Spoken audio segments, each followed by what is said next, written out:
Hmm. I usually get notifications. Okay. Hey, good afternoon, everyone. Welcome to a lovely Friday stream. Hopefully, everyone had a great week. Danny, Mike, how are you guys doing? Doing good, man. Man, very well. Good, How are you good, doing? good. Uh, Danny, how was your week? My week was hectic but good. Today I drove in the car for a bunch of hours to go pick up my daughter from her first year of college, where she finished with a super great GPA. I'm very proud of her. Nice. Good to have her home. So yeah, Oh, my week was awesome. good. Good. Mike? I had a pretty good week as well. I got some business taken care of with the person who administers shots in the arms, and so I'm fully vaccinated and ready to go now. And just been taking care of some business. So good week. Okay. Cool. So we'll start tonight with the guys just going over and just showing their final renders from our last 80s project. As everyone knows, we start a new project for the next 3 weeks. And we'll start with Danny. Danny, show us what you got, sir. Yes. So this week I focused on the sculpting for Skeletor and ended up adding a whole bunch of details. I'm sorry, I'm watching Photoshop at the same time. Ended up adding a whole bunch of detail to him and sort of finalizing his pose and the props and all that kind of stuff. Now, truth be told, I wanted to spend a little time on him today, but the drive took a little longer than I thought. So there's still some small things in the hands and a few little tiny touch-ups that I want to address. But more or less, I'm pretty happy with where he ended up. So this is what he looks like. I'll show you a quick spin of what he looks like. Let's bring this here. Nice. Cool. Thanks. And then I'll show you really quickly my VRAM in Marmoset is basically maxed out.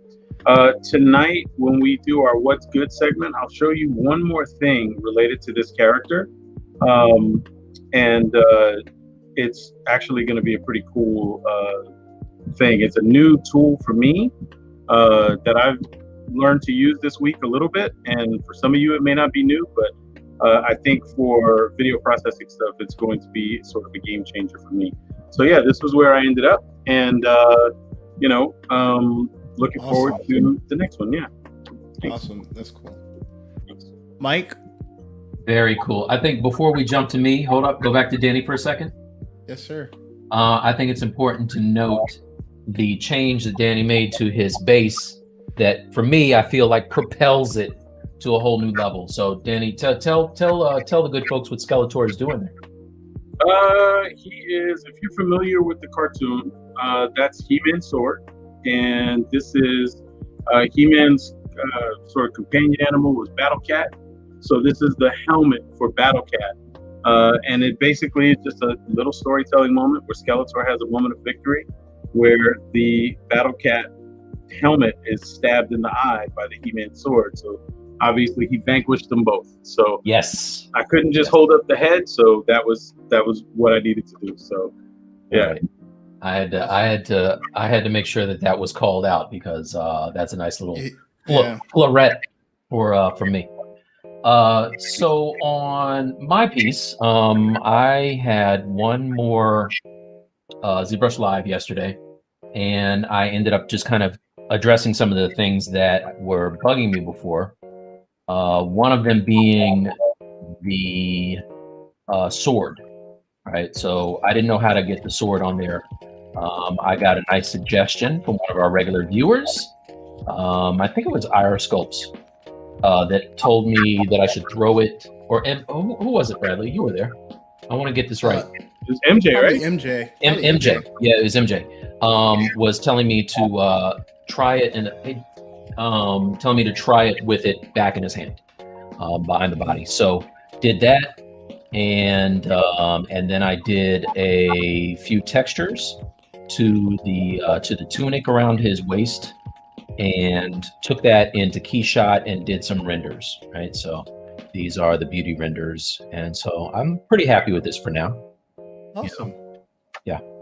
So, that project was about what, a 3-week project for you guys. How do you guys feel about that first go round of like starting a piece from a sketch, then going all the way through your pipelines? Like, what did you, I'm not going to say what you guys learned, but maybe you did learn some cool new ways to get something done quicker throughout that process. So Danny, that first go round, how did it feel to do that project? I learned it's rough to change your concept midstream. That's one thing. The other thing I learned is I can get a lot done in a little bit of time. So yeah. For me personally, we all have challenges with like I know Mike's doing like freelance stuff and he's got like life stuff and all this stuff. And we all have like the life thing. For me, having a 9-to-5 and then trying to fit in time to not totally ignore the family, but like, okay, this is my dedicated work time. I think having that schedule like that has been the only way I was able to get something done. So I think like being rigid about that, this is my time to do this. And when that time is done, no matter where I get up, walk away, and then it's like family time, work time. I think that's the biggest thing I learned. So yeah. Okay. Yeah, agreed. Yeah, same deal. I think that overall we did a pretty good job of hitting our deadline. I was explaining this whole process to a friend of mine at Sideshow today, and the fact that we're kind of treating ourselves like the client was I think a cool kind of intriguing point to him. You know what I mean? So we did pretty good, I think. Okay. All right, good. Danny, we have a little feedback. What's up? We have a little feedback from the audio. Oh, sorry. I thought you meant feedback like somebody had like something to say. I was like, okay. No. Sorry. A little feedback from the audio. Sorry. There you go. Is that better? Stand still, son. No need for static. MJ says I feel like I should get some kind of credit when Sideshow picks this up. Nice. Executive producer. Nice. MJ already has where he's working on a swag bag with all of the hashtags of Stylus League. Yeah, there you go. That's awesome. That's awesome. So tonight, what are we gonna do tonight, guys? Kick off the new project. Tonight we're doing video games. So, yes, sir. So Danny, if you don't mind, go. I think I'll kick it off. Yep. So for me, I was telling the fellas as we were preparing for the show tonight, I had two choices, and it really took me a while to figure out what I was going to do. I was thinking of Streets of Rage because I was a big Sega Genesis head. I've had pretty much all the systems except for the Nintendo ones. Don't hate me, but there was that, and then there was Ghosts and Ghouls, or Ghouls and Ghosts. I always get the name mixed up, but this game was fresh to me, and it was very difficult. And so I think what I'm going to do is my take on Ghouls and Ghosts. So that's mine. Nice. Well, for me, I am doing the Oddworld series, but instead of doing an Abe, I've seen a bunch of Abes. I want to try and tackle some of the enemy AI characters, right? So my main goal is to do a character called the Slig, and I did a bunch of research this week on and by research I mean I read one Wikipedia page about how this character sort of was formed, and so basically I at least want to get the Slig done, but there's two other characters, the Paramite and the Scrab, that are sort of stretch goal characters, but I at least want to get this guy done in the context of the world. So that's sort of where I'm at. So yeah. Yep. Awesome. Very cool. So how are we gonna kick off today? Are we gonna do go into ZBrush, do a sketch?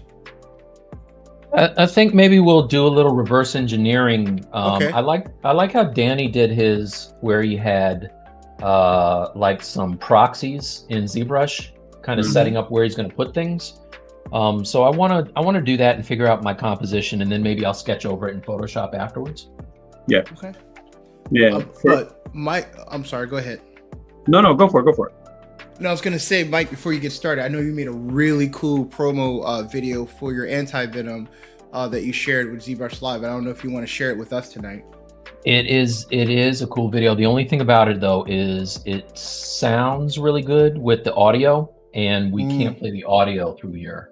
But yeah, I think maybe I'll hold that onto the vest for now, and then when I upload it to YouTube, we can share it later. Okay, we'll share it. Awesome. Okay, cool. Thanks, man. Thank you. All right. So, Brad, you gonna tell us to put our pencils down? I'm chomping at the bit over here. Nope. Pick them up. Pick them up. Pick them up. Pick your pencils up. All right. Let's do this. Let's do it. So I know for me, one of the things I'm super interested in trying to figure out is when you redesign something like this. Like I've worked on a few video games that were remasters or remakes of old, games, trying to figure out what portion to keep and what portion to like make new or update is always the trickiest thing, because you really do want to try and hit what the fans of the thing remember, but that's in a professional context. Yeah. So the difference between that and what I'm doing is I'm just going to do what I like. And try to keep that same mind, like just what is it I want to keep about this, and what is it I'm willing to take away, Right. Yeah, smart.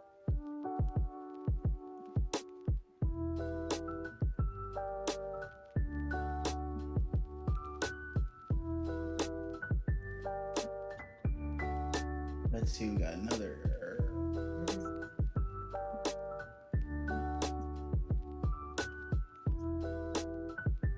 So we have a question. Have either of you explored ZBrush Paint Stop for exploring sketches besides Photoshop? I have not, but I wouldn't be opposed to it. I just have not. What is it now? So ZBrush Paint Stop. I've never heard of it. I never used it. I haven't heard of it. Danny, you seen that? I believe so. If I know what you're talking about, it's the thing that drops, like it makes your canvas full 2D. Is that the thing? Like instead of being the hybrid 2.5D canvas? MJ says it's a plug-in for ZBrush. Gotta look into that. MJ, have you used it, and do you like it, and do you recommend it? Is it good?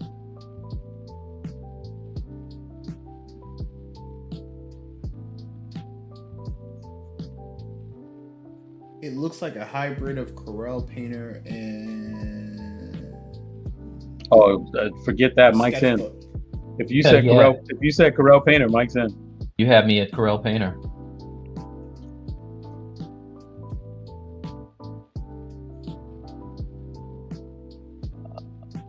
I sent you guys a link to it in the private chat.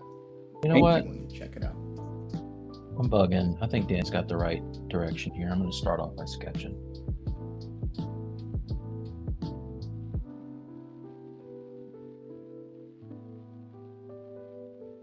So when I was looking up,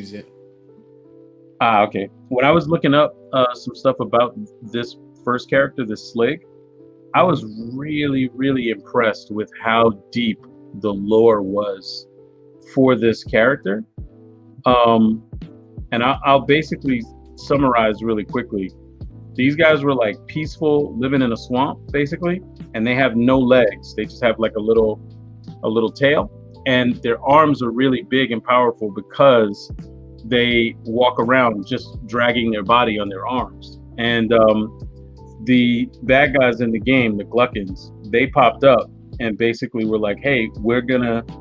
I told Mike yesterday they avatared them. I'm gonna give you back your legs, son. So they just gave him the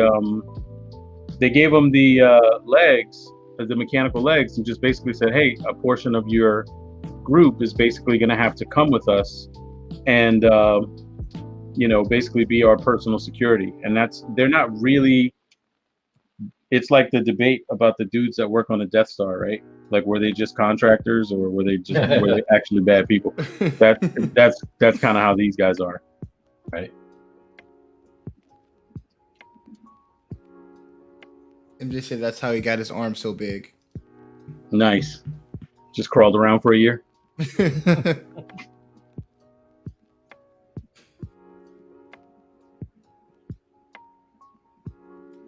How's everything going with Flow, Mike?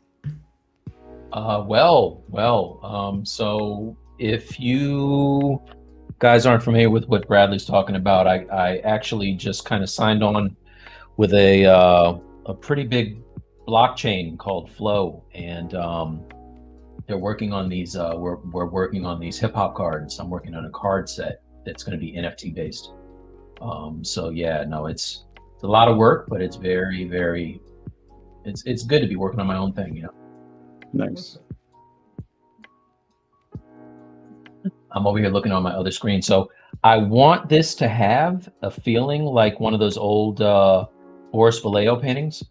And I love the idea of National Lampoon Vacation. So I'm going to play off of that somehow. You know, so anybody that's like, from New York, of a certain age, especially, you know about a place called Forbidden Planet, big comic book store in New York. Yeah. And when I was a kid and first discovered that place, one of the first like big art books I saw was Boris Vallejo and Julie Bell. Yeah. So years, like maybe a year goes by or whatever, and I'm in that store again, and I hadn't been in a while, and I'm thumbing around, and I see a Frank Frazetta book. And my immediate thought was, "Oh, look at this guy knocking off Boris Vallejo and Julie Bell." That's what an idiot. That's what an idiot I was.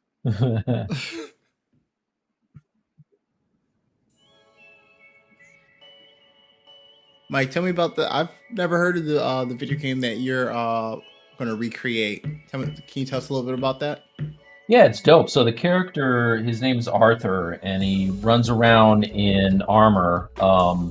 I never knew if it was King Arthur or not, but basically he's like this really short dude, and he's running through a like a graveyard at first, and the places get progressively crazier and crazier. But he's fighting all of these zombies and monsters and ghosts and all this stuff.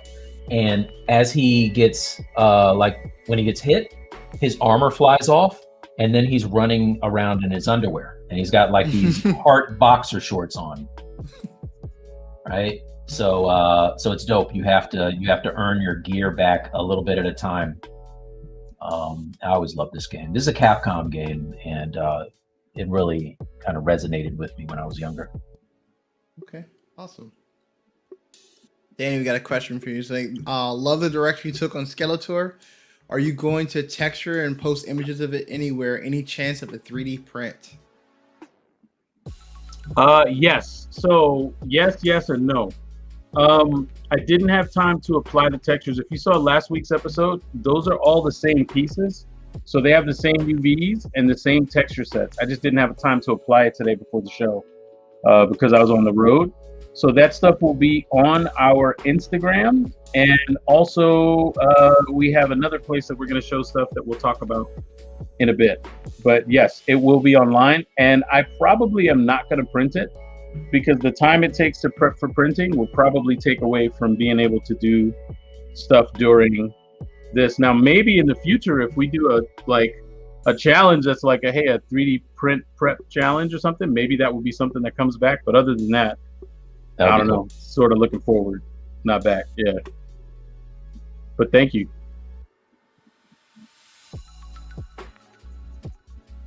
Forbidden Planet is also the name of Leslie Nielsen's movie that inspired Lost in Space and Star Wars.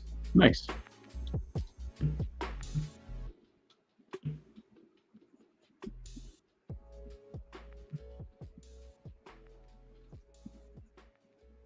So I'm pretty sure New York is real lit right now, Danny. Not having to be in a playing game. Actually, New York is actually in the playoffs, the Mecca, after so many years. It doesn't matter to me anymore because I gave up on the Knicks, and I'm sticking to that. I'm sticking to that. I gave up. They have been listen ever since the end of the 90s run. Patrick Ewing and those guys, they have just been nothing but a disappointment. And once they kicked out like Spike Lee and Oakley and now the recent thing with Patrick Ewing, I think that was the one that pushed me over. I was like, all right, I'm done. So what we've learned is that once Danny kicks you out, there's no coming back. That's it. That's it. That's why the Stylus League is always on eggshells over here, you guys. Yes, pretty much. There's no coming back. Pretty much. No, they broke my heart too much, man. They broke my heart too much. They call New York the Mecca of basketball, and they've been to, the finals one time in my life. Mm-hmm. In my life. It's crazy. I'm old.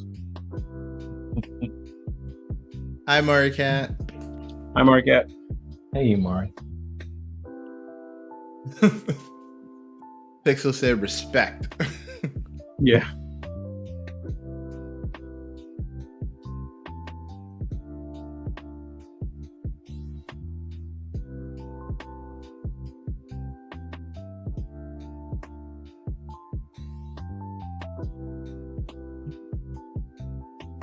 So one thing, as you guys started working on the projects, kind of balance like the time that everyone knows you got to put in like, thousands of hours to get good, but kind of balancing the time and family is also important.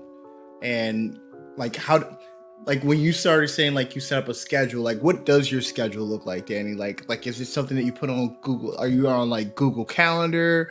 Like is there like an hour a day? How do you actually slice up your time? So a lot of it depends on like sort of priority, right? So for example, family is the highest priority, of course, right? I love my job. I've loved a lot of the jobs that I had, but if someone was like, hey, you're going to lose your job if you take care of your sick kid, if one of my kids was sick, I would just lose my job, right? And I have to figure it out later. So like family is first, job is second, right? Where it's like, as much as I like the Stylus League, it doesn't pay the rent, right? So if I have something going on at work, for example, that's like really super high priority, then I'll put the Stylus League stuff on the back burner, right? But all things being equal, if I have enough time to do what I need to do at work and I can schedule time to sort of work. My wife is a nurse. She gets up at 5 a.m.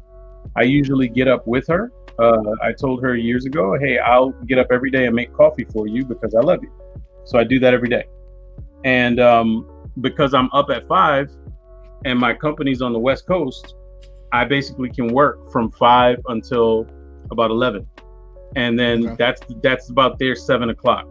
If I'm doing something really heavy at work, I'll start eating into that time. And then I'll work a little bit later on personal work. So it really just depends on what the priority is at that moment. But that's how I sort of say, okay, well, where am I going to slice up my time? So, yeah. Cool.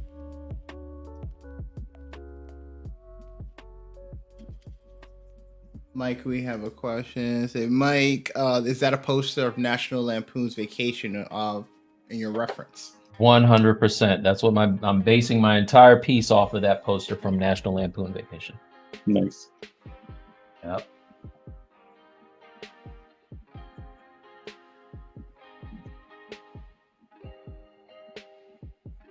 It's so cool to see you both like drawing. I know, Mike. That's what pays the bills. And Danny, I know you love. I love the paint and draw. You love the draw. Yeah, it's a fact. Yeah. So everyone knows when we start to institute, like the 2D part of it, Mike's like, I gotta go to work. Yeah. Well, no, you know what it is. So I'm not even gonna lie. Like I go past the drawing part so quick because I know my comfort zone is in the painting. Mm-hmm. So I usually kind of struggle with getting my line together and everything like that. Being on here with Danny I'm not even kidding. Like it's helped me kind of get my drawings a little more comfortable and everything like that. But normally I don't show this process to anybody. I just like sketch out some garbage and then go straight to the paint and fix it in the paint. Yeah, I think also it's like drawing for what, right? So like if you once you get to the point where it's like, okay, this has answered the questions I needed to answer in my brain to like jump to 3D, and you can check off those boxes, all right, it makes sense to jump straight to 3D. Like it doesn't need to be like the drawing is like this beautiful, beautiful drawing. It's more about answering questions than anything. Right. So like, for example, I don't know anything really about gas masks, right? But this character looks like he has a gas mask. So I block in the proportion of a gas mask that I like. And now I go look up some reference for gas masks and see what I can steal from those reference pieces to incorporate, you know? Okay. You know, one thing I've taken from you guys, because, you know, I have not been a heavy be able to draw in 2D. But, you know, after, like, you know, Danny's like, if you put enough time in anything, you get good at it. So I started, like, you know, at the very least, taking like a rough block out of my ZBrush and going into Procreate while I'm in the bed and just drawing over that to kind of work out some ideas. So it really helped me to like in going from not having any aspect of 2D to incorporating it actually really helped me to figure out things a lot quicker than if I would have just started just throwing in meshes and just like moving those around to see if something looks right. Right. And I think even more important sometimes than doing the initial drawing, coming up with the draw over, like you're saying, is massively helpful because it gets you looking at your piece with different eyes. Yeah, for sure. Yeah.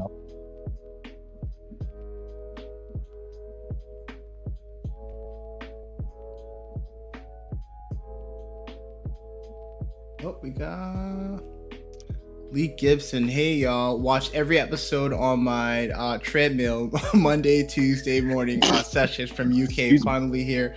Love this whole show and process. It's awesome. Very valuable for me. Thanks, man. Nice. Thank you. Also, don't be coming in here with all that healthy stuff. What's that all about? It's like he's working out, getting fit. Thank you for joining us live. Learning. We appreciate it. Yeah, man. Thank you. Yeah. Thanks, man. What is this treadmill you speak of? It's that thing that moves while you're like still. Is that the thing that rolls over babies? Ooh, too soon. Is that too soon? That's too soon. I'm sorry. Too soon. That baby is fine. That baby is fine. I'm lost. Is that a real thing that happened in the world? That's a real thing that happened. Peloton. A company, Peloton, yeah. Yeah. Oh man, that's crazy. Yeah, stick to the bikes. The treadmills eat kids. Just double it down. This show is sponsored by Peloton. Mike, Mr. Lee Gibson said he emailed Mike T for some 101. I can see he's mega busy. Oh, Lee. In ArtStation? Was it on ArtStation? I'm sorry, man. I will. Lee, what you can do, you can send me a message on our Stylus League Instagram page. I'm gonna start doing that instead of just go to Instagram Stylus League and DM me your email address and I can hook that up. Thank you, sir.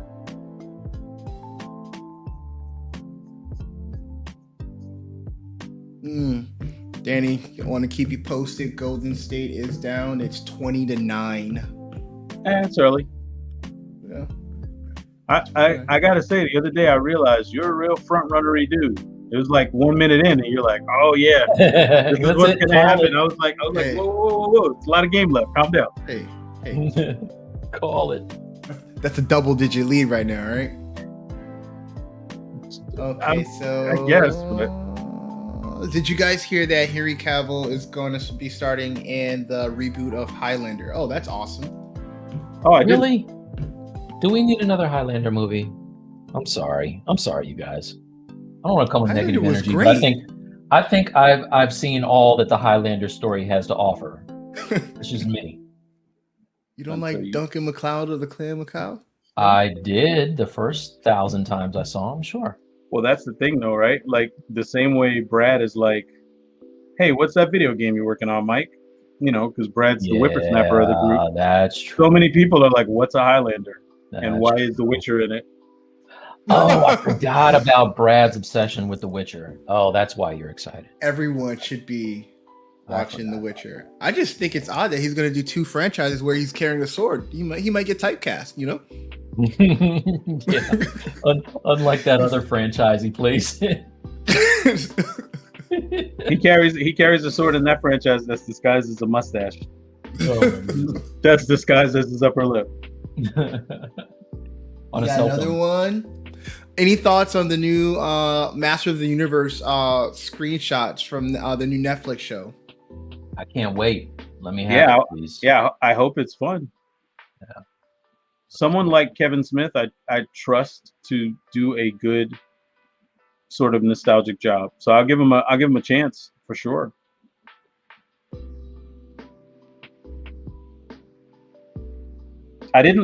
Personally, what they did with the Thundercat reboot and the She-Ra reboot, it was so far away from what the original was that I was like, all right, if this was a new thing, maybe I would dig it. But I tuned in because it's got the name of the old thing, and it wasn't the old thing for me. But maybe I just have trouble looking at it with fresh eyes like that. Aren't they doing it like a continuation of the older series too, which is kind of like different than what they've done before? They said that they're supposed to pick up exactly where the old one dropped off, which is very interesting. For which, the Kevin Smith? Yeah. Oh, wow. I don't even know where the old one left off. I know, right? We're going to hopefully have a cool recap. Yeah, right. Mr. Andy says he's hoping that Snake Eyes is cool. Oh, yeah, I just saw that. Yeah. I've been seeing a lot of pictures for that. Yeah, it does look good. Out of that whole G.I. Joe series, Snake Eye was probably the crown jewel of it anyway.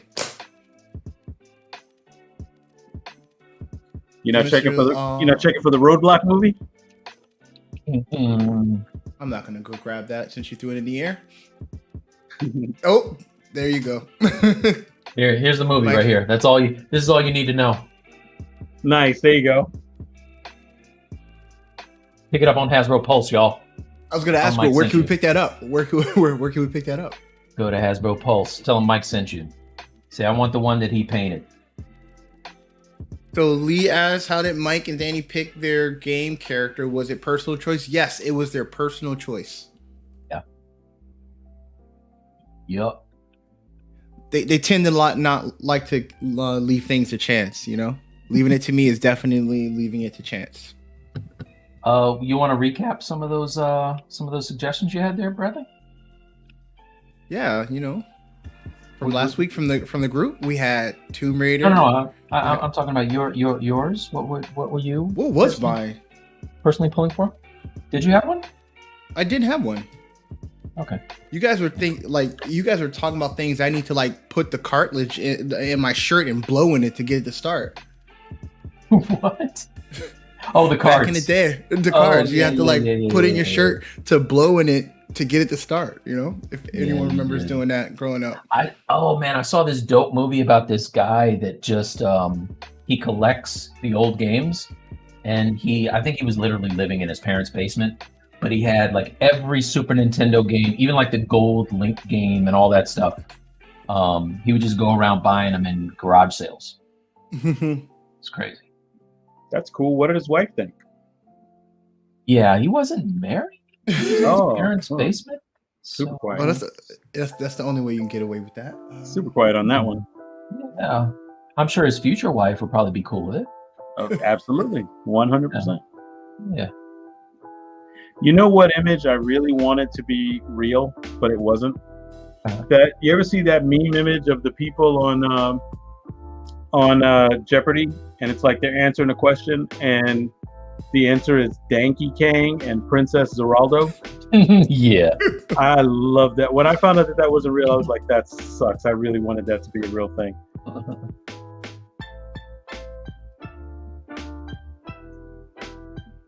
Yo, that clip, was it Danny or Bradley that sent it of the SNL skit with Rhino and He-Man?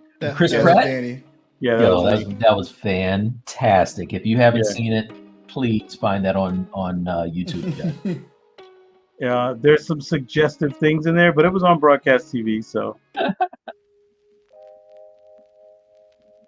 Danny. Danny, what is this, Danny? I like Sister Danny.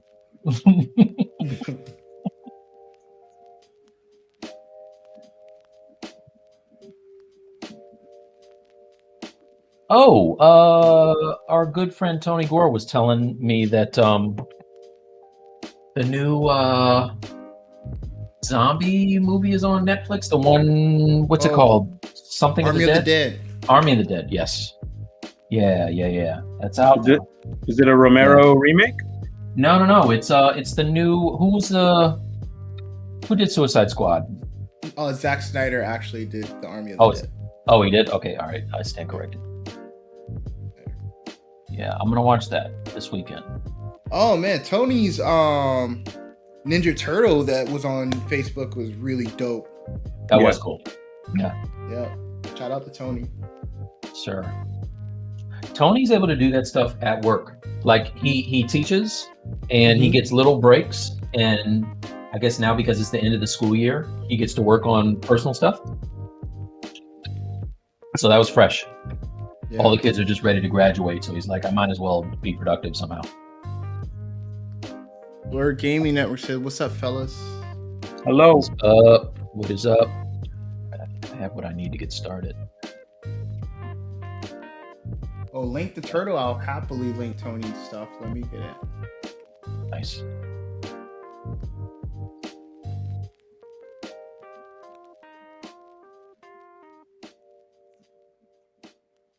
Oh, dude. Has Pure Ref been acting crazy for y'all lately? Not too bad. Just today. Where did he post it? I think he posted like on 10,000. Yeah, Facebook, 10,000 hours, and Instagram. Instagram might be a lot easier. I was gonna say, yeah, go to his IG. Yeah.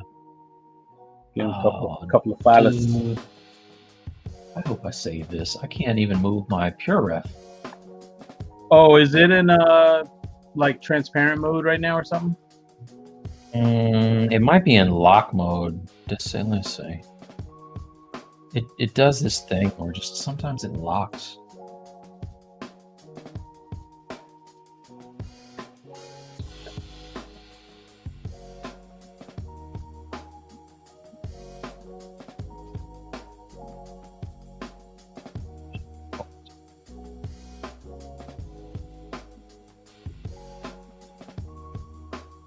Oh, come on, dude.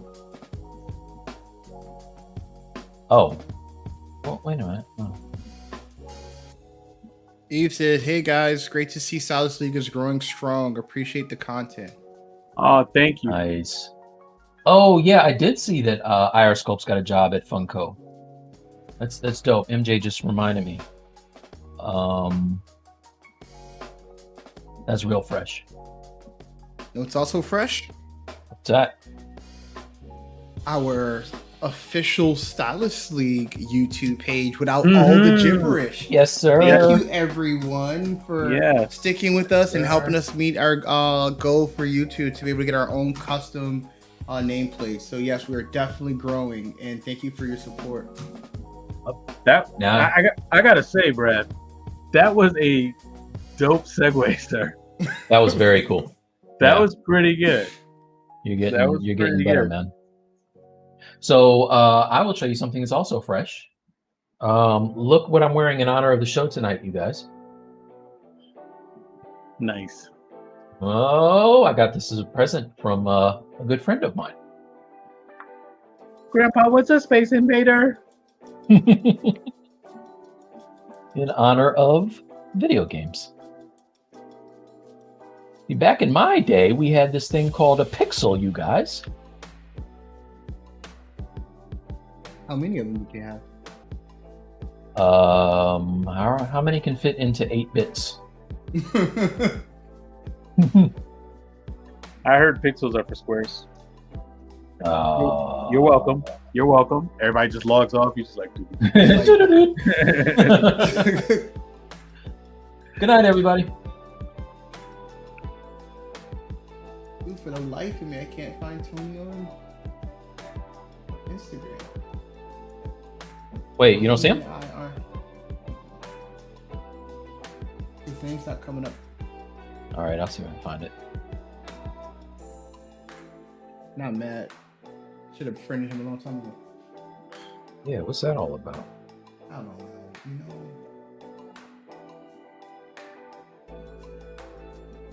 know, it's hard enough being you guys as friends. You know, I don't know what's happening. Whoa! Slow down with that F word. How do I kick Danny from the street? This is this is an uneasy alliance at best. Mute. At verge of epic. Yeah, I would have never got that. Would have never got that. Yeah. All right, check out Tony's stuff. Oh, dope! Insane Pixel has a Space Invaders ice cube tray. Nice.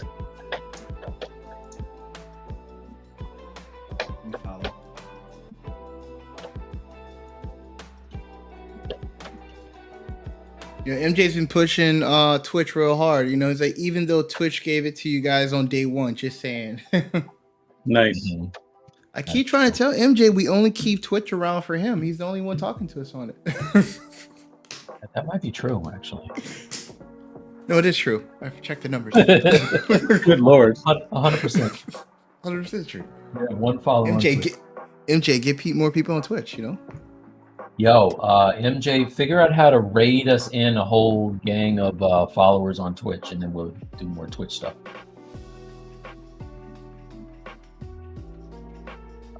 Okay, close this. Photo bashing. Mm-hmm. Literally stealing. Is it? When you turn that purple, that's not stealing, right? Ah, there it is. The turn it purple button. That's what I need. And he's getting it done. That's what I need. Thank you, MJ. MJ says he's also hosting our stream on his channel. Thank you, sir. That's amazing. Thank you. MJ, you the real MVP, man. Yeah. We were talking about you the other day, man. Yep. It was all good, I promise. It was absolutely good.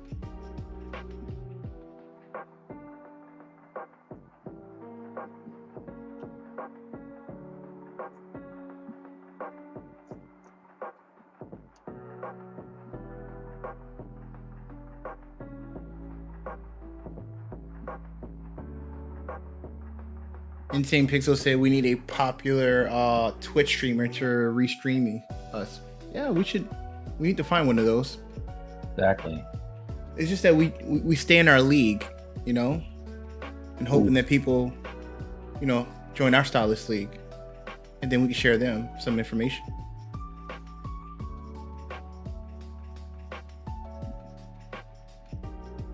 So, Danny, so your goal is that you're going to try to recreate all that in your model? I think so. Okay. I think so. I think style-wise, I want to do something, you know, even if it's got some notes of anatomy.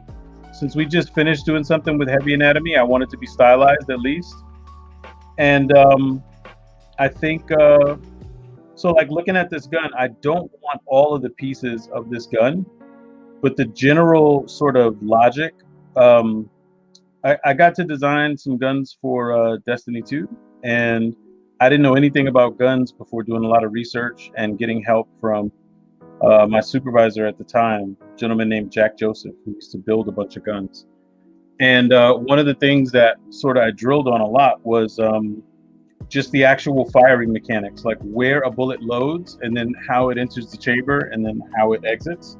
So I'm using this for that. And just general shape language, because I have a few other guys here that I sort of like a little bit better for the configuration of the muzzle, but none of them, like just this big beefy thing looks like it would be too heavy on his arm right here. So I was like, maybe something with a barrel. So I just searched Gatling gun barrel, and that's when I saw this thing with the little bullet thing, which led me to the idea that the old one has like big vertebrae that are visible. What if this whole thing was a chamber of bullets where the vertebrae is? So I'm just playing with that idea right now. Like maybe that stuff all leads back here and enters the gun here. Because in my version, the Gluckins would be not so nice to these guys. So, Cool. Yeah. Cool. So who asked that question so I can make sure I'm giving credit. Eve said, any chance you could put your links to you guys' art stations and in the description? I will do that. Yep. But there's going to be something that we're probably going to most likely create for Stylus League. But here is Point Pusher Danny Williams' art station, and here is Mike's.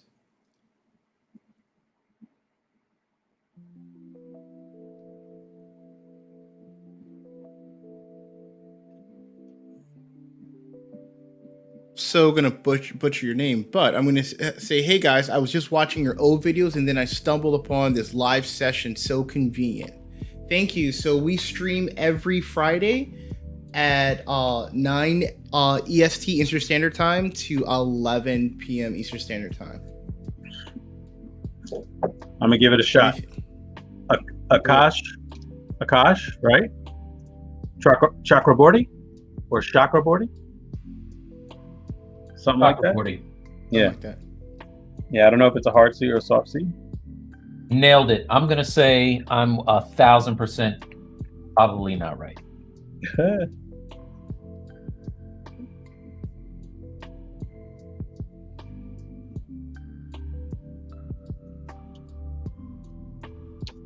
Yes, exactly. Nice.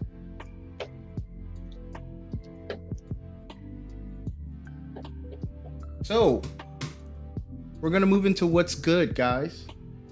Ooh. All right. So, I know Danny's. Okay. You go first. Go. Okay. I know you're itching. So everyone who's just joining in, we have a segment of our show where we talk about what's good, and the guys during this segment will either give you any tips or just what they think is good that's happening right now for them. So we're gonna start with Mike. Mike, what is good? Okay. All right. So I'm gonna switch to the big camera.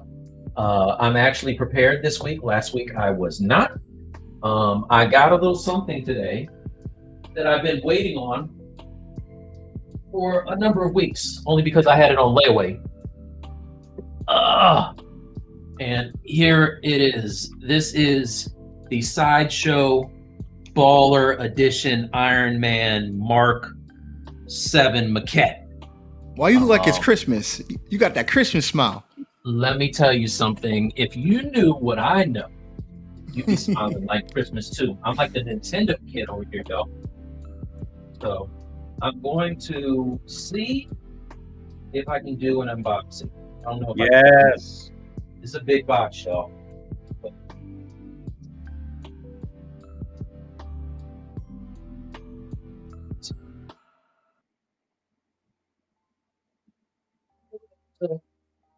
I'm gonna shrink him a little bit while he work on that, so you guys see some art while he open that box. There you go. Yeah, you do that.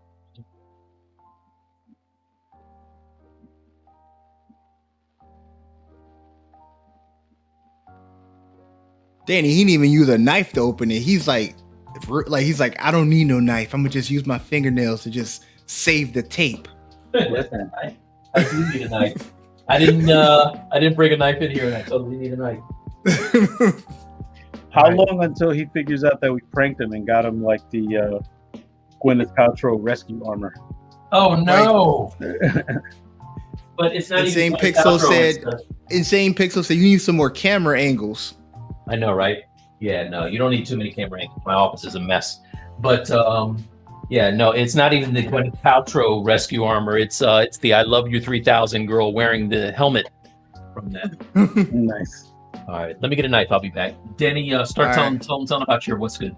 All right, yeah, cool. So this week I tried a program that Brad recommended a couple of weeks ago, and I just decided to give it a shot, and it turned out to be way easier than I thought. And the program is DaVinci Resolve.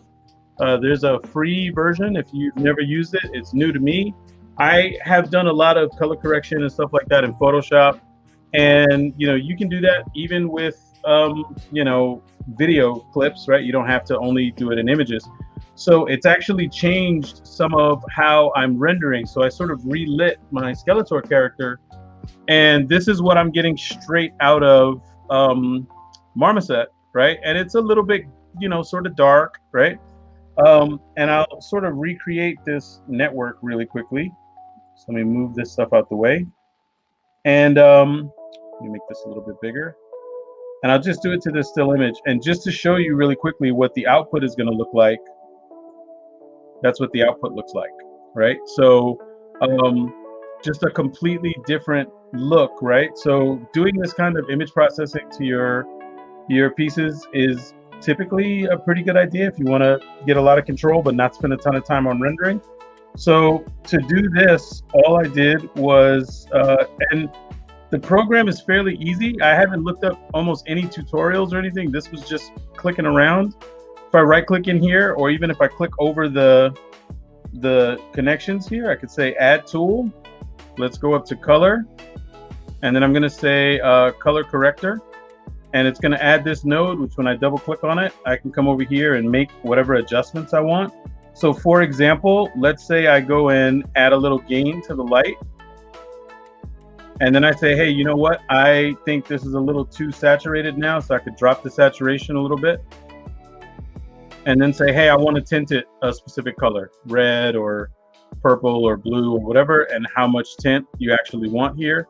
You also have other things you can do, like you can adjust levels, histogram, you can suppress certain colors, whatever you want. And then at the end of it, you end up adding all these nodes. So another one that really was helpful was this sharpen. So if you actually look in blur, they have a sharpen, like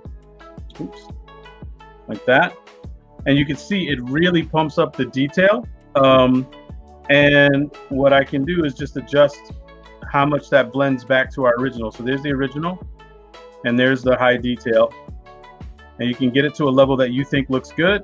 And then I also added a soft glow. Instead of going to get it, I'll just show you, you can connect to nodes and other networks really easily, right? And then double click that and you get how much you want it to blend. At the end, when you're done, you go over here to deliver. You tell it what format you want to deliver in, and then you just come down here and say add render to queue.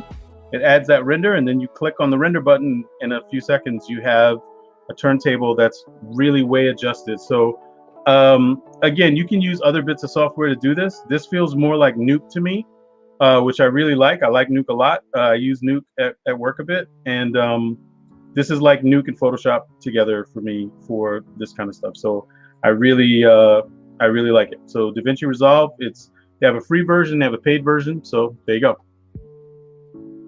Yeah, for sure. I'm seeing saving the image as raw. Yeah, for this piece, I'm gonna be exporting out of Arnold. So yeah, I'll have some raw EXRs for sure. So that's it for my what's good. All right, y'all. I am looking at this. This was 100% worth every penny. Nice. Looking at the detail on this guy and the scale of him is insane. Look at the size of this Iron Man. This is bananas. Let me put the head in here. Absolutely. Let me get this. Don't scratch it. I know. Don't say that. All right. All right. So here. Oh wow. Dude, look at the detail on this, man. Look at the detail on this thing. You got to show the base. Okay, the base is as big as my cat, but I'm gonna get it. So all of this stuff lights up, and when it lights up, it straight up looks like he's blasting into outer space. but I want to tell you, this is very heavy, and it's as a companion piece for my Captain America by Daniel Bell. This is probably the best statue that I'm gonna have in my collection. Like, no lie. Do you know the artist that modeled that or created that one? This, I want to say, came from what was the studio, Danny, that did the was it Legacy? Who did the Iron Man armor for the movies? Was that Legacy Studio? I don't know offhand. I feel like it was those guys. Okay. So here is the base, which on its own doesn't look like anything until you plug it in, right? Like this is just an explosion. Looks like a whole bunch of nothing. But when you plug this in, it lights up and it looks amazing. So I'm gonna see. I know you guys didn't come here for this, but I don't know. It is like everyone came to hang out. It's Friday night. This is how we do it. You want to know the messed up thing? Today is my girl's birthday, and I got the most amazing present of all time. So you're gonna gift it to her? That's so sweet of you. Here is. All right. This arm is in a whole container. This is scary. Oh, wow. I feel like. Oh, this is the one that comes with a rocket. This comes with a real rocket, you guys.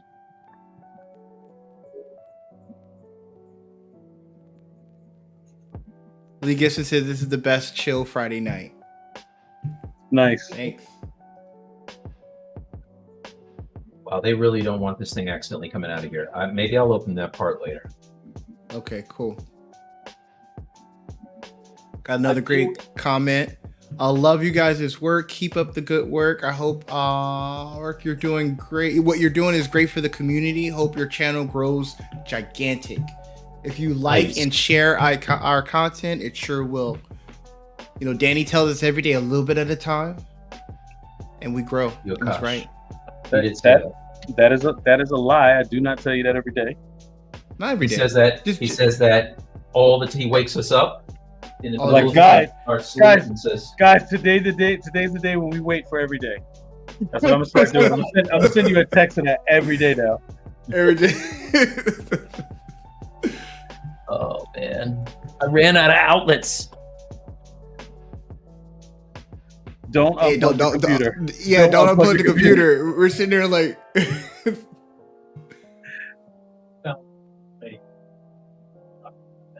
Mike, MJ says you still got that cap shield in the back. 100%. I got the cap shield in the back, and I got one in front of me. I got two cap shields. When the Anthony Mackie one comes out, I'm going to sell it to you, MJ.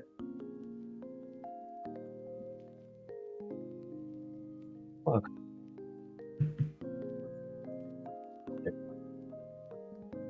Space to light up. See, here's what I love about the Stylus League. Like in the old world. Wait. Let me get the lights off. Oh my god. In the old world, you know, we wouldn't. Mike would be showing his stuff, but then no one would be doing any art, right? Now we got Danny. Mike can show his stuff, and we still get some art. It's a beautiful thing. It's a beautiful thing. All right. Okay. Big blob of nothing. Oh, hold on. Let me make you. Go. Wait a minute. Oh, I want to see this too. Okay, hold up. I got to get Iron Man's foot in there, and then I'll show it to you. Wait a second. I got to see.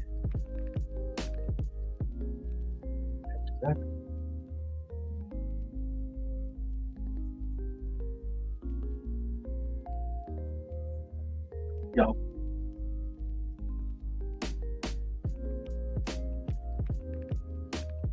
Actually, guys, this is so dope.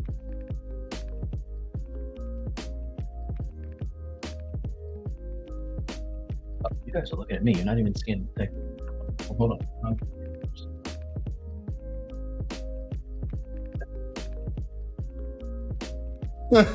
Say Mike just became a child. It's a fact. It's Christmas right now. All right. It's never, Christmas for him.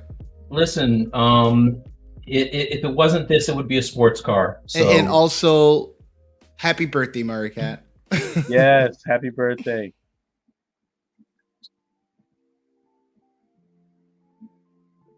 Oh.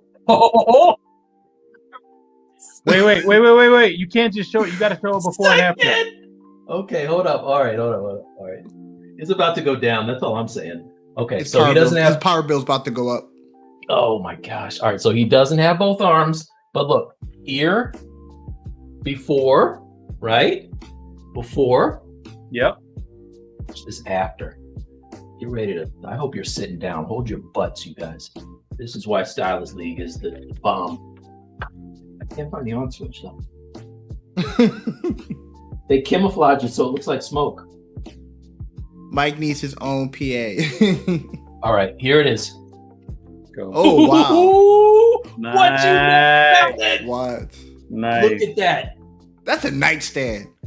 dude. Look at those. Look at how bright the damn arc reactor is on this. Yeah, that is cool. That's a nightstand. That I is love cool. that. Dude, this is crazy. All right. New nightlight, 100%. You are correct, sir. Oh, man. I ain't gonna Look at lie. that. Look at Oh that. wow. That's pretty Yeah. fresh. That's pretty Yeah. fucking fresh. Oh, my God. Dude, look at the face. All right. I need to ask my that wife is- for a new. I need to ask my wife for a new table light. I want that. Yeah. Yeah. That is pretty fresh. That is Hey, dope. I'm gonna calm down now. Let me calm down. I'm gonna get back to work. I feel like you're gonna be doing this the whole time. Like, I know, right? Stylus, what? Wait, what? What are we doing yeah, here? yep. All right, This is everyone. like- We're in our last hour. We're on our last hour. So,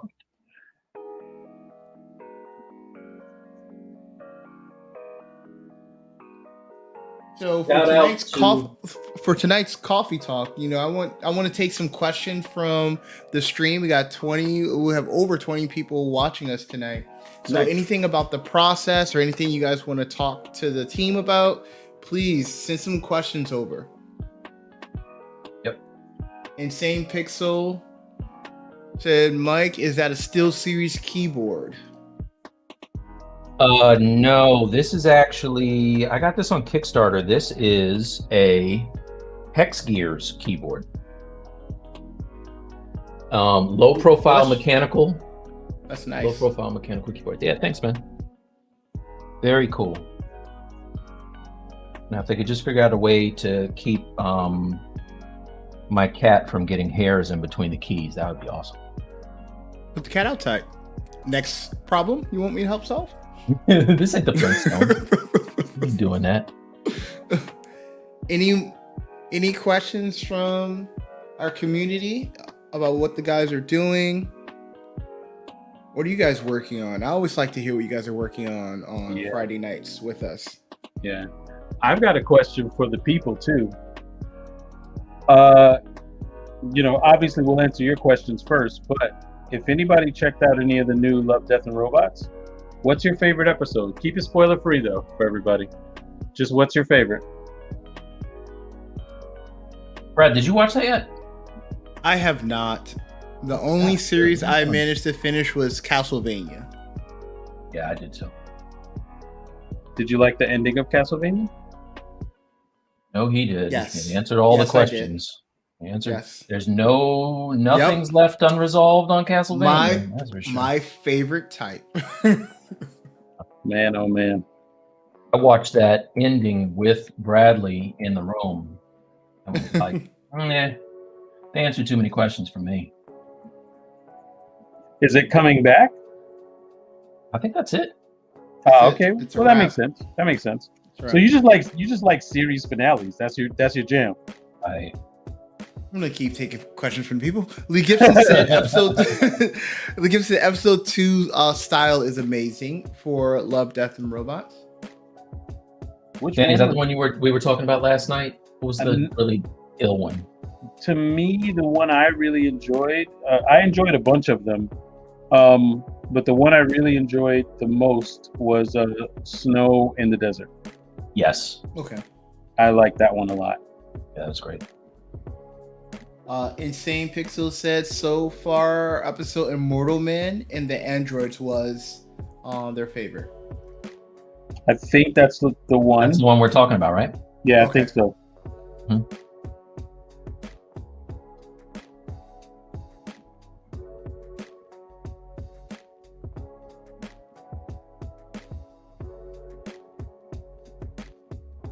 Okay, everyone. Everyone in our chats are driving our coffee talk for tonight. So, Nice. any questions from the community? Anything? They'll answer anything, almost anything, Mhm. practically anything, maybe Everything must anything. go. What Anything the first related to Bradley's personal life, we will or answer the all first questions. the first 10 questions will get to have Mike's Iron Man. Yeah, I like it. Nah. I like it.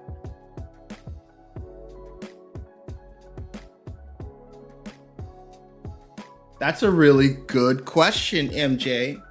When is Mike's first sideshow statue dropping? Ooh. I don't know the date, but I know it's coming. I found I'm saying out today. because that's tasty. That's tasty. I found it's coming. I don't know what the date is, but it's gonna be sometime. One of these days soon. And MJ wants that hookup. So whenever it's coming, he wants the hookup. I want the hookup. Are you kidding me?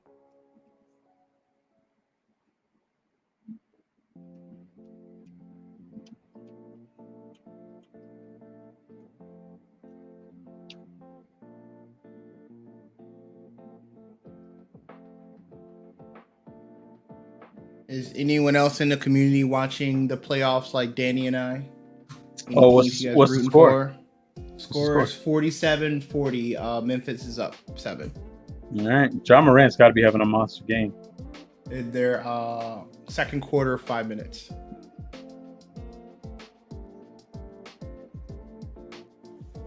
So, Insane Pixel said, Mike, why did you start with the Z-Sphere posable mesh instead of the traditional base mesh? I saw Daniel Bell doing this, and I thought it was cool that he kind of found the pose and then just started working off of it. So I thought I'd give it a shot. I'm all about looking for different workflows. Indeed. And so what's also cool about our stream is when the guys get to really when you're in the gym and you're practicing that jump shot 1,000 times, they're trying out some new stuff, introducing some things in their workflow. Yeah, I would never. Here first. That's right. I would never do this in a ZBrush Live because I don't have the confidence. Never done it before. So play around in here. Or friends and family. Got another question from Ram. Mike, have you figured out your Stylus setup in ZBrush? I use the 3D pen and Wacom remote. I use the 3D pen as well, and I have the Wacom remote. But in fact, I have 2 of them. But I'm just kind of still keyboard, and I have this 3D mouse here that I'm just waiting to actually do something with. I can rotate around stuff, which is pretty cool. Oh, no, it's not doing it. Uh-oh. Oh, well. I don't have I don't think you had it plugged up, Mike. It is plugged. The light's on. Stop it. It's totally plugged up. I don't know. I didn't see. You know what it is? Right. After you touch a mechanical keyboard or you're used to a keyboard, I don't care how nice the Wacom remote is, just the feel of the keyboard just feels good. I switched to keyboard. I'm kind of used to resting my hand on it. Are you still using that Tartarus? I am. That's the keyboard I'm referring to. That's not a keyboard. It is. It has keys on it. It's not like holding a remote. Come on, dude. I have one that's set. You could have had that one, by the way. Just so you guys know, this 3D mouse came from Bradley, and I would have been happy to send him my Tartarus in exchange. But I know that he needs the newest, latest, greatest. So.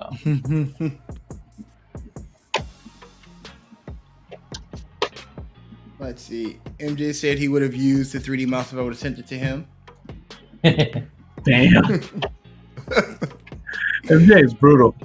I know, right? Right for the throat. Insane Pixel said, Danny, thank you for showing me the Maya quick rig last week. I was playing with it this week for some quick animations for Unreal. Awesome. Nice. That's the stuff we want to hear. That's awesome. Awesome. That's great.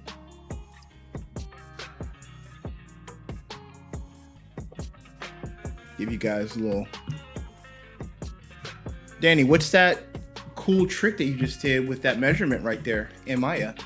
I am using the measure distance tool. My last project, I really wanted to use Arnold, and I got so far behind because I had to like sort of restart things that I was like, oh, you know what? I'm just going to switch to Marmoset. But since I am going to be using Arnold for this project, working at a real physical scale is important. So I literally will just go to Google. I'll figure out so I want this guy to be about 4'9". Because he's a little short. So 4'9" in centimeters is 144.78 centimeters. Don't judge me. Math is not my thing. So in Maya, you go to modify. Nope. Create measure tools and say distance tool. And then it lets you place two locators and it gives you a distance between them. So my second locator, I just typed in that number. 144.78, and now I'm just scaling a box to that scale, and I can import this box into ZBrush, and now I'm working at this right scale. So because things like subsurface scattering and all that for Arnold, they need real world physical scale. So which would explain why my subsurface always looks so crappy, because my sides is all over the place. So I did the trick of using the Mixamo character. Yeah. And I made my model based off of that. Is that similar to doing the process that you're doing there? Yeah, 100%. The Mixamo character comes into Maya at roughly, I think it's like 5'10" or something like that. Okay. Yeah. Yeah, it's like just a hair under 6 feet. Got another question for you too, from Oshkosh. Yeah, Akash. Yep. I want to ask about getting noticed for their work for companies like Sideshow and Prime One. You guys have any suggestions? I mean, Mike, you're more the statue guy for sure. Yeah, so I broke them down. I spent several years bugging the crap out of them until finally they had to take my call. For Sideshow, I'm only kind of joking. I have a friend that works there in the paint department, and I would constantly show him stuff until he, and he would show people in the building. And finally, one day, they hit me up and were like, "Hey, we got this thing we want you to work on." So that was that. Prime One, I would love to figure out how to talk to those guys because I like their statues also, and I wouldn't mind doing something with them. But I don't. I have friends that work with them, but I don't know exactly how to break through that wall. I don't know if it's Prime One or XM Studios. One of those companies doesn't give you one of your own sculpts, which is kind of a bummer to me. It might even be both of them, but yeah. I would be really bummed out if I made a statue and then they didn't hook me up with one. That's just me. You can get it at a deep discount. How about that? I'd take it for a discount.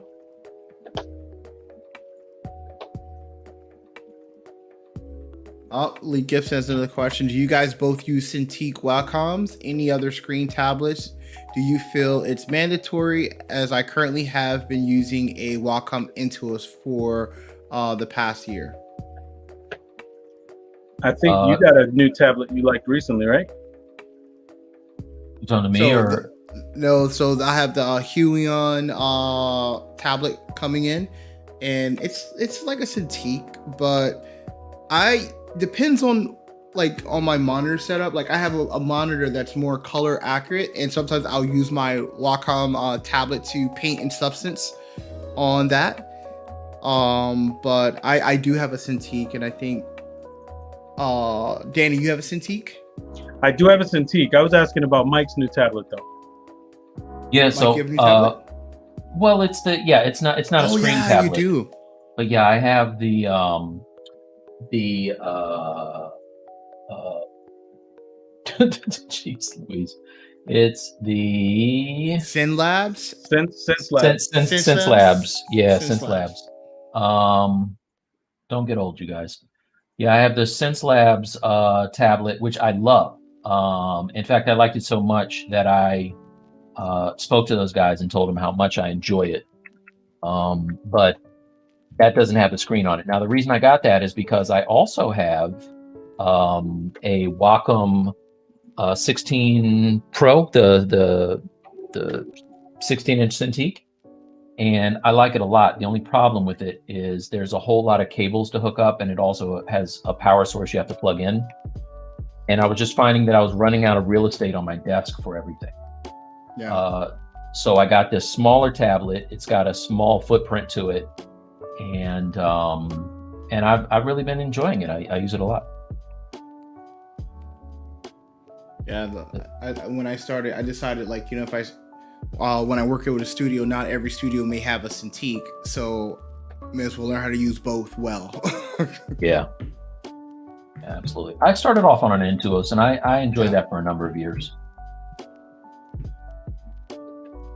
I think the only reason I got a Cintiq was I started to have wrist problems. I was doing a whole lot of G.I. Joe illustrations, and I could feel myself getting carpal tunnel, so I ended up buying a Cintiq. Lee wants some clarification. He wants to clarify his question. He wants to know which one are you guys using now? I'm using the Cintiq right now. I'm on a Cintiq as well. I'm on the 32 Pro. Cool. And I'm on the 24 Pro.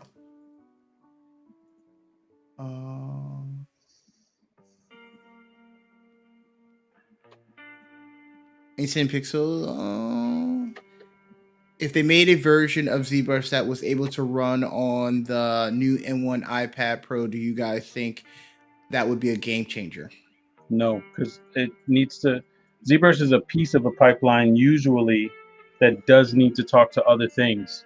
So if the other things are not there, at least for me, no. Yeah. I don't use an iPad Pro, so. I love my iPad Pro, I really do. But like, yeah, if all the other stuff is not there, ZBrush by itself I don't use it by itself. So.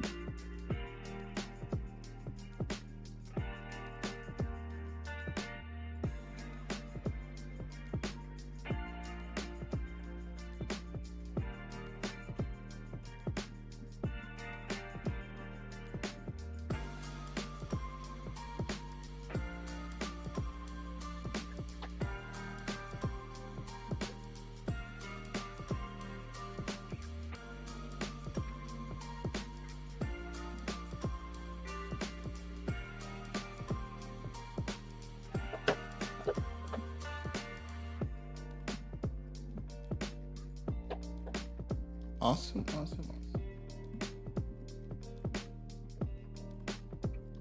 Oh, Insane Pixel said Shane Olson's ruler is a very useful tool when trying to measure things properly and scale between programs. Yeah, but because it starts in ZBrush, that's what I don't trust. I like to start in the program I'm going to end in if I'm going to render in a program like that. So like if I'm going to use Marmoset, for example, before I get too far along, whatever I'm doing, I want to see it in Marmoset like as a work in progress. Right now, I'm setting up the environment in Maya first, since I'm going to render here with the scale and setting up the camera so that as I'm working, all I have to do is drop something in. And I know immediately if it doesn't come into Maya at the right scale, there's a problem in my export. So it's like, it's not just starting at the knowing, it's like being able to check it all the way through for all the things you're going to use. Although that's how you end up like sort of burning time. If you start in one thing and like trust that one thing is always going to be right, at least for me, I always mess something up. And then when I go to the next program and I spent all this time in one space, it's like Like basically, if I'm gonna be using a bunch of things, I like to try everything to make sure each part is working as I go along. And that way, if a problem pops up, I know I can get to it really quickly. I don't know if that makes sense, but it's probably just because I'm dumb. So that's really the truth of it.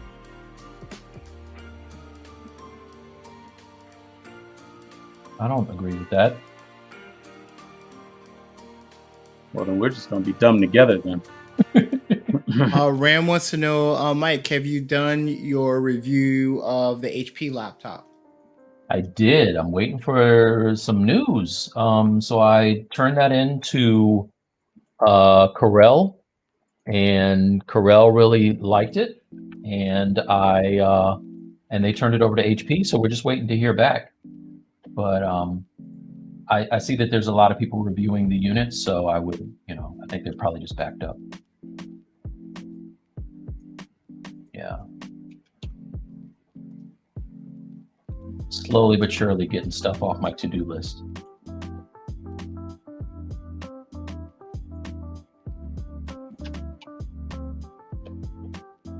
Awesome.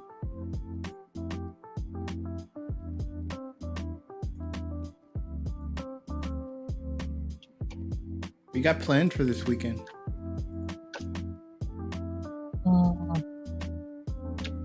I'll be editing video.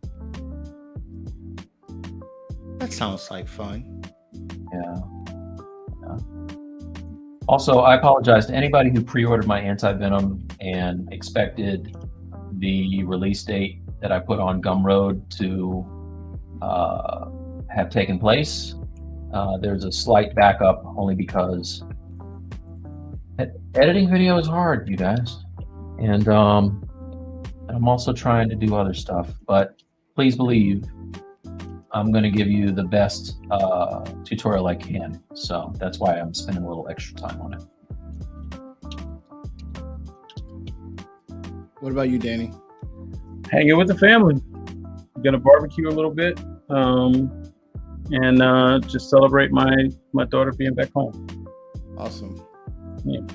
How about you? I'm probably going to end up nursing my son. He got his first COVID shot. Okay.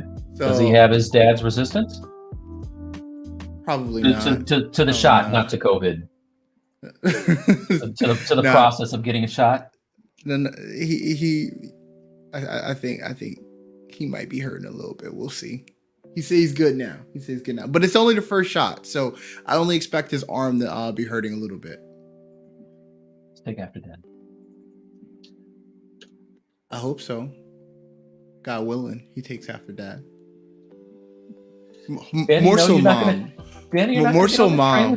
No, you know what he said? He's like, hopefully more so, Mom. Hopefully more so, Mom. No, listen, this is the real God's honest truth. I hope that he's like his dad in every way except how he deals with the shot. Thank you. That's the truth. That's what I was going for. I was waiting for Danny. Look, I can only throw the ball over the basket. He was smirking the whole time. He's looking for where he's gonna jump in the rope. He's looking like he's gonna jump in. I was biting inside my cheek like, just be quiet. Just be quiet. Tag me in. Nice. Got another question. Can you elaborate on using different software, Dan? I am a Cinema 4D motion video graphic designer by trade, and I never use Substance. What are the problems you run into going from ZBrush, Substance, Maya? Well, it's all data, right? It's all if you think about it in that way, right? You're just moving data from one program to another, and when you get it from program A into program B, you have certain expectations about how it's going to work. So, a really simple example for people that jump back and forth is if you have an OBJ, for example, that you're jumping back and forth between programs with, if you bring that into Maya and the wrong thing is checked, it comes in as multiple pieces, for example, right? Or the normals can be, sort of messed up. If you catch that early enough, then now the way that your export happens, because you want to iterate and see the whole, like when I block in the scope, I'm going to export it, bring it in here, render a frame, and make sure I'm seeing what I get. And if I'm not, then I can fix that problem before I get too far along with the sculpt. So it's almost like you're just sort of tiptoeing into a program and then going back to what you're really doing. So because I know I'm going to end up in Maya, taking a few minutes now to set up the environment to do that kind of testing, for me, is a good way to work, because but it just depends on what you want to do. It's not like set in stone. You don't have to do that, but that's the way I like to do it. I don't know if that makes sense.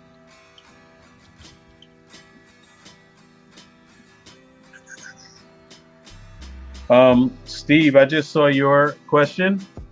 I mean, everybody's different, brother, but yeah, it was scary to let her go to school during COVID. But the school took tons of precautions, and she was really adamant about going. She's young, she's fit, and that's what it was. So yeah, that was the scariest part for me. But I'm just glad she made it all the way through, made it safe. She had a good time. She was very safe, throughout all of it. So I'm just happy that stuff worked out that way. Yeah. Oh, one other thing, everybody. This thing is on my blog. You can download it if you want. But if you are someone using a bunch of different programs, let me see, where am I here? If I go projects, Stylus League. So right now, I've got these folders, right? Project 1, 80s tunes, Project 2, video games. And these will get stored and backed up and whatever, right? There's this thing like an asset tree generator. So let's imagine we were going to design spaceships for the next thing. I would say, let's call this SL_proj_03_space ships. And then I'm going to double check my name. I like it. Okay, hit enter. It's going to ask me to confirm that that's what I want to make. I say yes. And then it made all of these directories for me, and it shows me what it made. And then now it opens that up for me. So inside of here, there's a whip directory. And I've set it up to have a Blender, a Marmoset, a Maya, a Photoshop, a Substance, and a ZBrush. And each one has a placeholder file inside of it with the name of the whole project. And the reason I like to back things up this way is because if I know the name, any part of the name, I can find it easily a year from now, 10 years from now, or whatever. So, and if you use a script like this or just make adjustments, Brad's used it and made adjustments to it really easily. It's just making a text file, really. This is just a text file that says, hey, here's the name of when you type in the name of the project, make these things, and it tells it what to propagate. So also, as I'm going back and forth between programs, like right now, I'm about to drop this in the ZBrush, this scale dummy. I already have a place set up for it to do that, right? So I can just export this as an OBJ, and it knows, because it set my Maya project for me, that I just come up here, go to video games, work in progress, ZBrush, and I can just say this is scale dummy.obj. And everything, the environment's all set. I don't have to think about anything later on. Oh, where did I save that? Or, whatever. So I like that as well.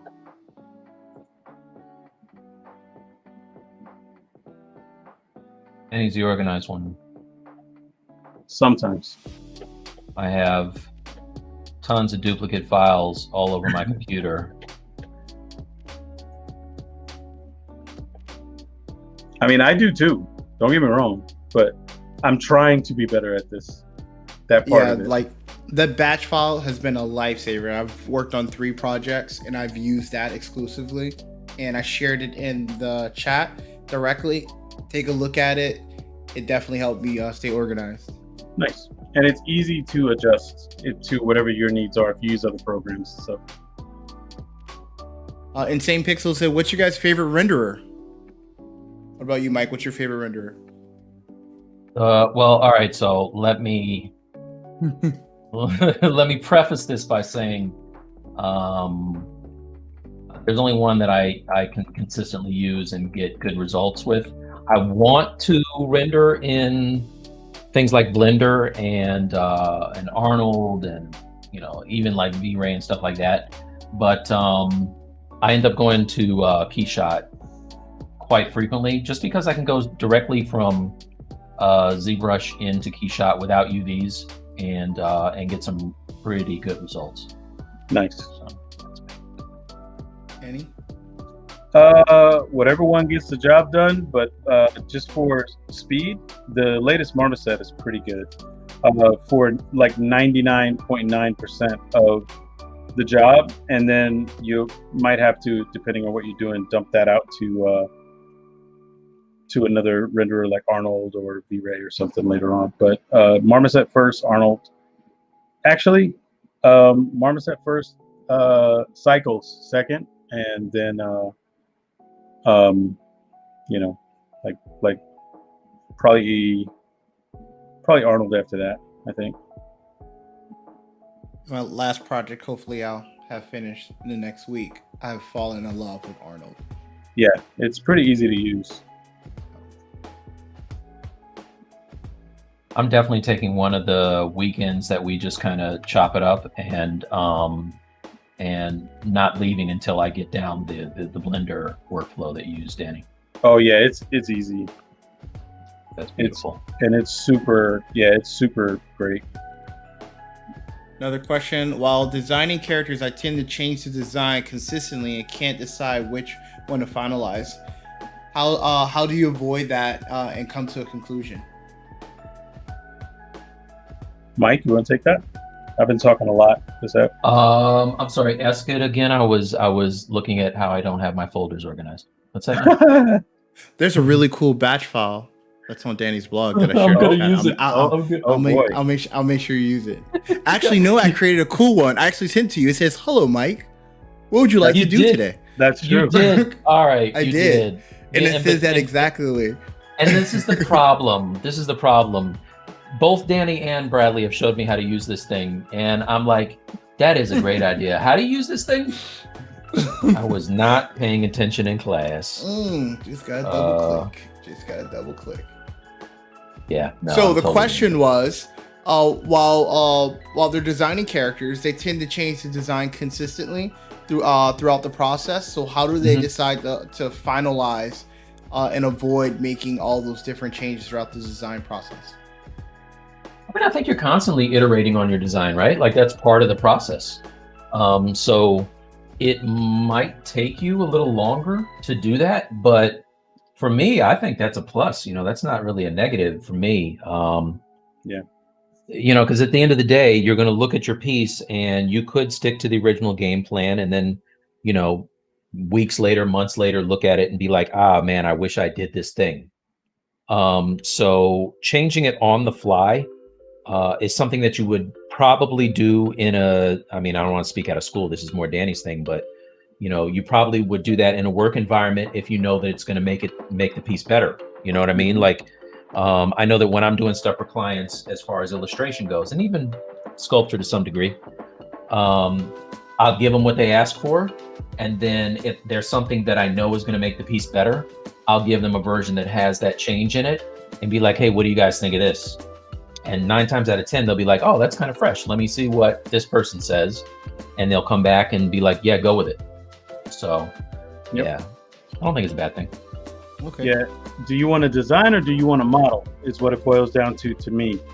If you want to model, then yeah, changing the model a bunch of times is not efficient.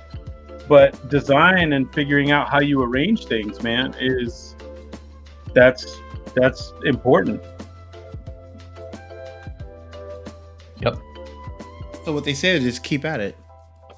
Change the design till you nail it. I think what has helped me quickly to identify problems in the design is actually throwing it in a real render sooner rather than later. Yeah. That has definitely helped me. Yeah, big time. Let's see. So Lee Gibson says, so Dan, you use command prompts to create the file structure? Yeah. So it's a text file. The link that Brad put, it has like a video for how to make your own version of it or whatever. And it will, it's basically like, it's just, you make a text file that has the names of all the directories that you want to make. And then it already has built in it the command that will, whatever you type in, it will capture that name. And then that's how it makes all the files themselves in whatever folders you tell it to make. So it's really simple, and it's just like set up to make it pretty easy. So yeah, I do use that now. So. And same pixel, Mike, if you're looking to get into Blender workflow, YouTube channel Flip Normals has a great starter video to get you to teach you the basics. Absolutely. Nice. Yeah, I love their stuff, so I will 100% check that out. Yeah. And Martin, y'all.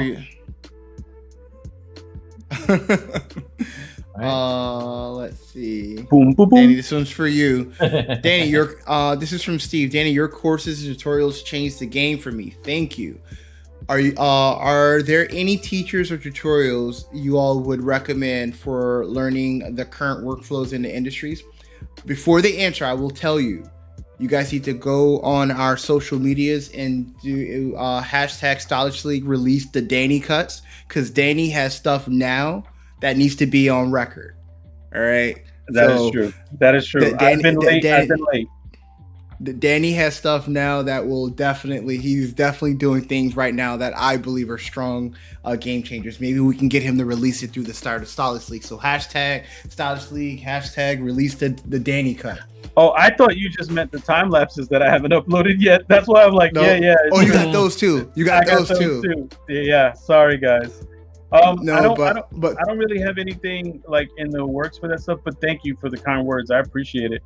But I do know a guy who's got a Venom workflow thing that could be pretty helpful. I know that guy as well. Or sorry, Carnage, not Venom. Carnage. No, Anti-Venom. Anti-Venom. Damn, yeah, sorry. You got me second guessing. Yeah. Sorry.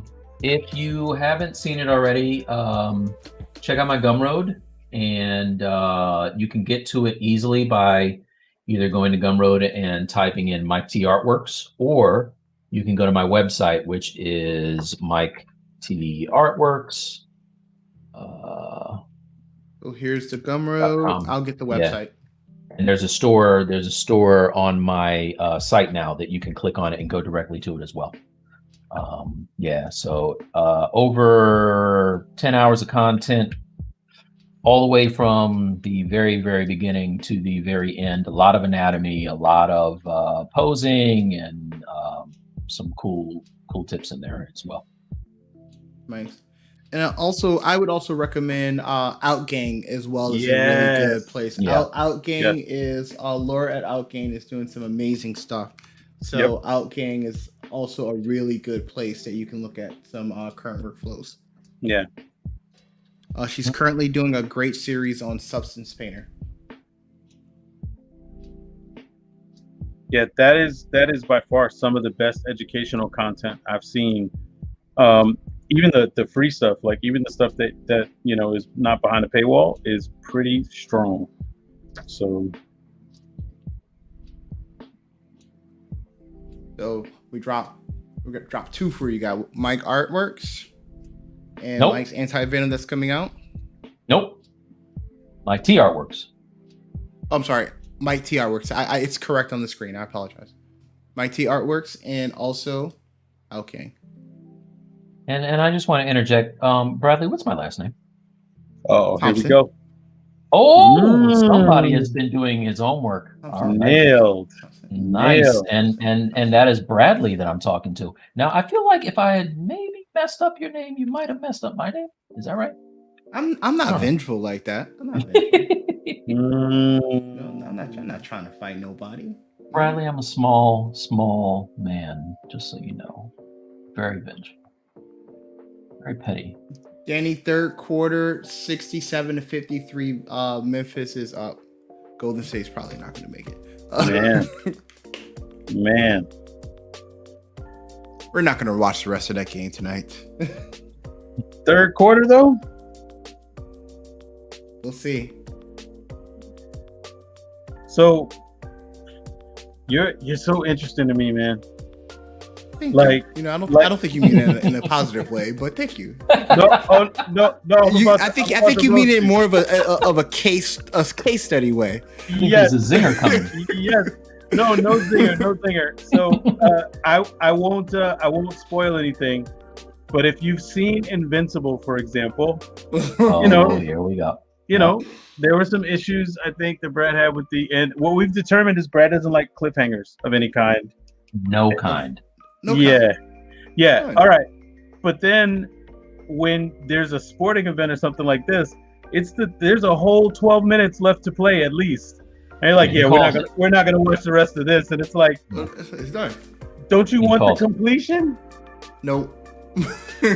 I'm baffled. I don't understand how it works. My goal is to keep you guessing, man. Keep you guessing. I guess it works.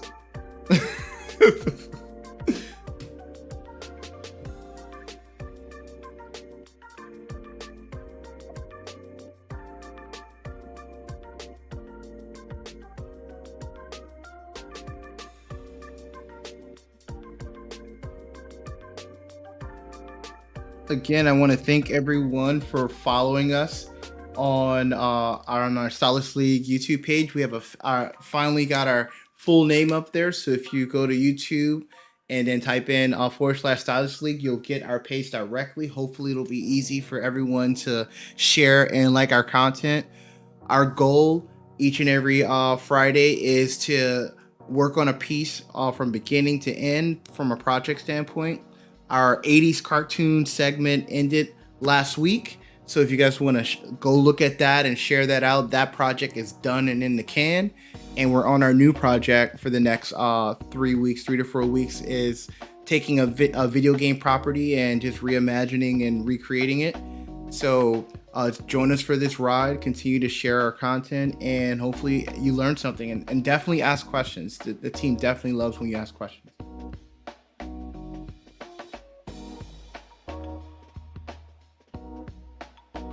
Yeah, you're right, MJ. And we also just broke 200 subs on YouTube. Yes.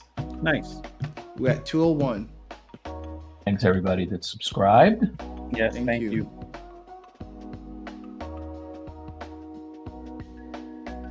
And please follow MJ's lead in every social media post that you post. #Stylus League. Yes. I think that's a trend that MJ has single-handedly taken on, and is I think it's taken off. We thank you. When we started this whole project, the goal was to recreate a studio vibe and just not only show processes and how we do things, but also we found that sometimes we start a project and we just don't finish it, right? And we want to get better, so we wanted to say, let's start a league of finishers, and let's start a project from beginning to end, and let's start to finish those projects. And if you have something in the closet that's been sitting there for a little bit, dust it out and finish it. Yeah, we like it when you work along with us also. Yes.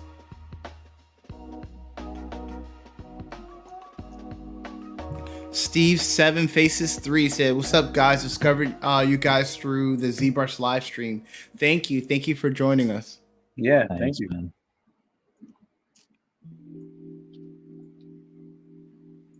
Mike works hard to give us some notoriety on ZBrush. Normally he has about 160 people last time I checked. This Thursday. I don't know what is going on with the ZBrush Live lately, but it is. They got to come show you some love, some direct love. After one day, it got 6,000 views. So shout out to whatever algorithm is making that happen. In addition to the fans, thank you. Somewhere there's a little algorithm going, he shouted us out. Beep, ball, beep. Click. Speaking of throwing out some old projects, Insane Pixel said, "Mike, did you ever finish that trap job?" Oh my gosh. You know what? We got to figure out some kind of way to, because Danny, I know you have some of these too. We have to figure out maybe one day we'll do one session, instead of doing a new theme, we'll go back and blow the dust off of some of our old oldies but goodies and actually blow the try to dust off. Awesome. No, maybe not that. We won't call it. Yeah, that's probably not. Yeah. No. We can call it something else, maybe. Okay. Yeah. Unfinished, work in progress. What workshop it? The remix. The remix. Exactly. Remix. I think that'll be a great segment. I think for 3 weeks you'll probably have like 20 different projects. I was gonna say, what if you do like a project a week for 3 weeks, and then you show the conglomeration at the end? Yeah, that'd be awesome. Yeah, that's a really good idea. Thank you. Same. So you probably got our next project lined up after this one. Yep. Stuff. Love to see that Black Panther done. There's a few. Love to see that. Love to see that Bishop done. Yeah, me too. Love to see that Gwenum done. Damn. This shit is getting personal. Ad nauseum. Love to see that Captain Marvel done. Love to see that Captain Marvel done. I'm so happy we brought Michael on to help him finish projects. Yeah, this is what the end goal was. Bradley and Danny got together and they're like, "Hey, listen, we've got a shadow company that we want to start here. We want to trick Mike into finishing all his oldies. Yeah."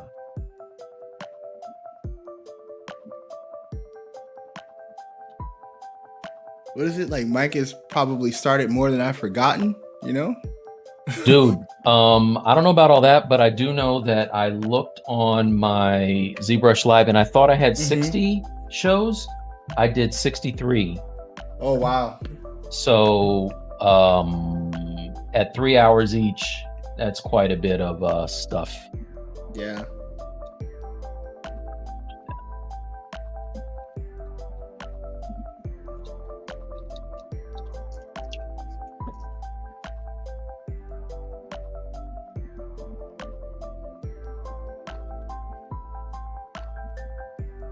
Same Pixel said that Rick and Morty. You did a Rick and Morty?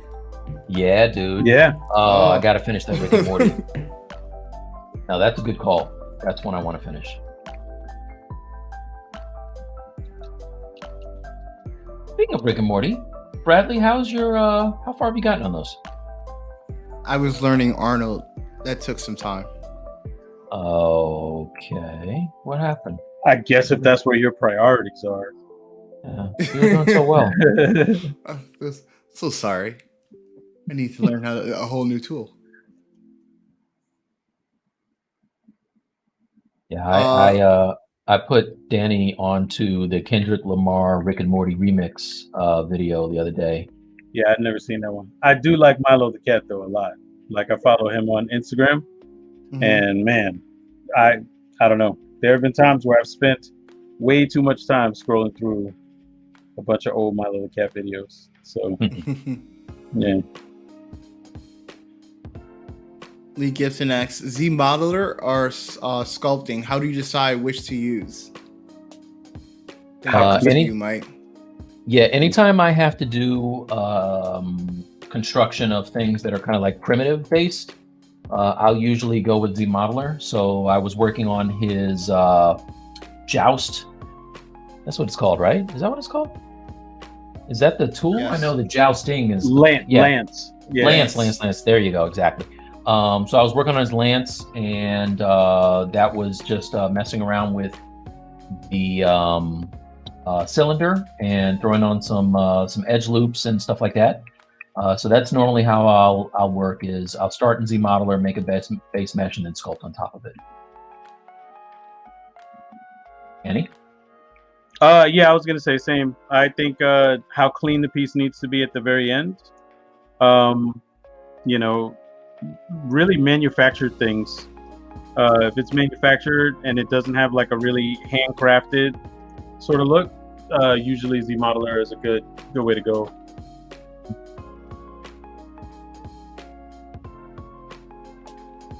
Insane Pixel asks, did you guys hear about the Rick and Morty spinoff with the Vindicators? I have not. No, but I hope that's real. Oh, is that real? I hope that's real. Hey, look, I would be happy if we could just get regular seasons. I don't know what is. I thought we were going to get faster seasons after they did the Netflix deal, but I don't know.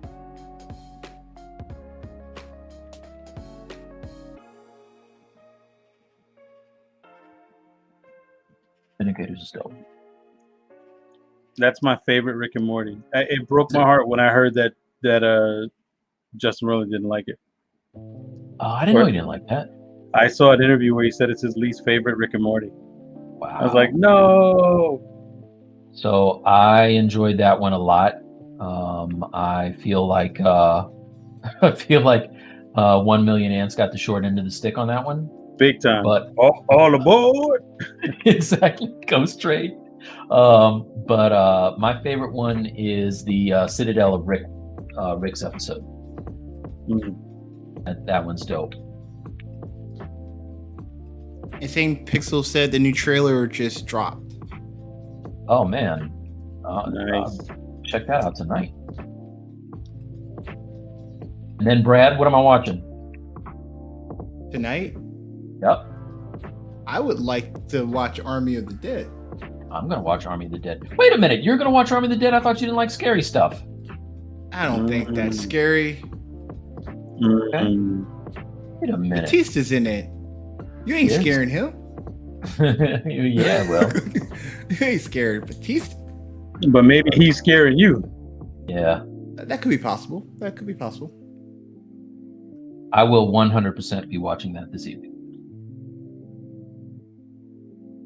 So I'm gonna try to get an answer from both of you guys on this question. So we'll do Danny first. Lee Gibbs has asked, can you explain the importance of retopo in your workflow? If it needs to deform, it needs to get a rig, or if I need to have specifically cut UVs. But those are two areas where retopo becomes more important to me. But if it's something that's like rocks or something for a statue that doesn't need to articulate or whatever, it becomes way less important. So that's the way I think about it. Okay. And I always retopo once I start to get the forms, because I find that for me, I have an easier time sculpting when I have good geo there. So what I'll do is, as soon as I kind of just rough in his armor here with some damn standard and inflate, I'm gonna do a Z remesh on him, and then I'll start sculpting on top of that. A lot of great questions tonight.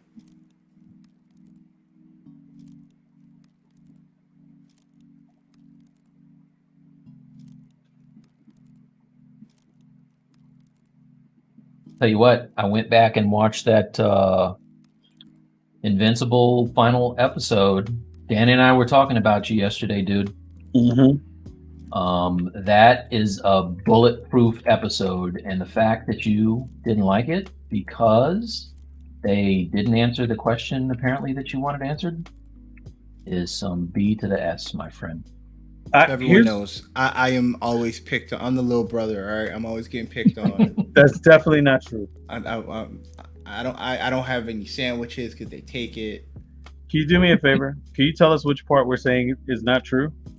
Yeah, exactly. I agree with everything that you guys are saying. I'm just saying. I'm not arguing with you, you know?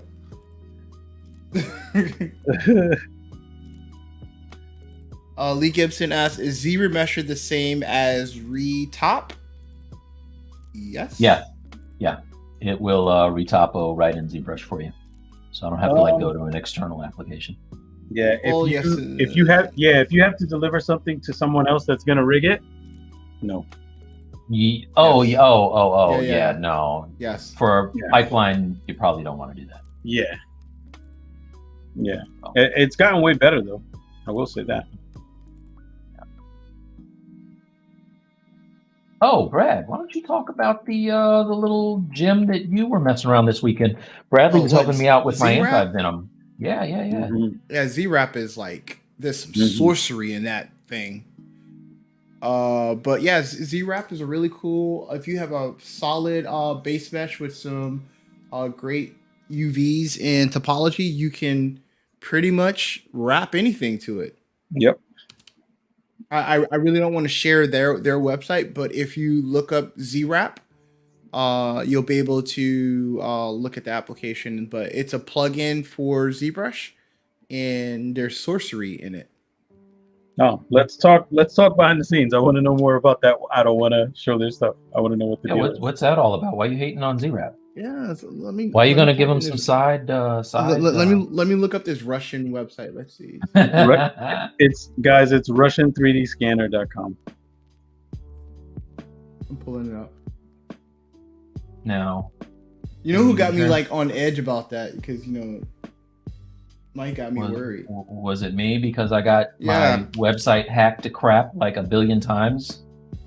Not from the ZWrap guys. But yeah, it's like some magic stuff on ZWrap. I will tell you what's really cool. Well, one, I think is really important that you actually learn how to retopologize before you do that, because even in doing that, there is some knowledge you need to have to be able to fix certain issues and areas. So I would definitely, if you have not took the time to learn how to retopologize properly, Danny has a great workflow, a full body workflow on retopology on his blog. Check that out. And then after doing a couple practices, then go to ZWrap. Yeah, a great person to look at for that kind of stuff too.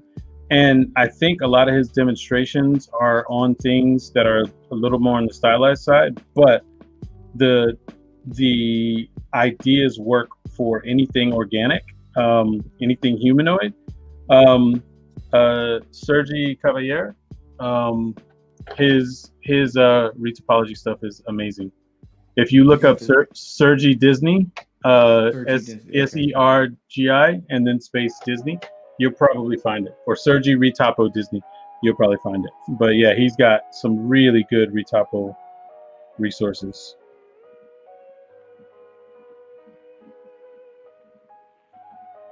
All right, so this question might carry us to our last question of the night, and then we're probably going to do pencils down to talk about what's next. So the 7 faces 3 and ZBrush. What's your advice for setting up the UI? Also, I see a lot of pros using the rotate on all access view instead of the Y. Is there a reason for this? I feel like the Y rotation makes more sense. You want to go first, Mike? No, because I'm not exactly sure. Yeah, I'm not sure what that is. All right. So for me, right, looking from above and below is some of the best things that you can do to check your cross sections, right? So your clavicle, for example, like when I was teaching, one thing I would always have people do is put one finger at the pit of their neck here where your clavicle starts, and the other one at your acromion process right here at the edge of your shoulder, and then just step back and leave your fingers as much as you can in that place. You see how far apart that distance is? Or even in your face, if you go from the tip of your nose to the side of your nose, right? Or from the front of your lips to the side of your lips here. Everything curves, everything drafts backwards from the center, the way we're constructed.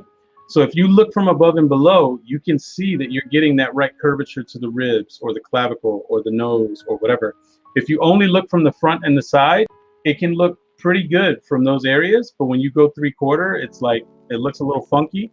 That's where you look up from above and below. So that's why I use the free rotation, which I think is default. I think what he's talking about is you can lock the rotation gizmo so that it only goes around the model like this. But looking from above and below is super important if that's what you're talking about. Nice. Yeah, and I keep mine at default. So yeah. Okay, guys. So we're gonna do pencils down, and we're gonna talk about what you're gonna work on between now and the next stream. So we'll start with you, Mike. All right. So I have a really kind of rudimentary version of this guy here. I'll probably play with the dimensions on him. I do like the fact that in everything, all the games that he's been shown in, he's always like this really short, squat guy.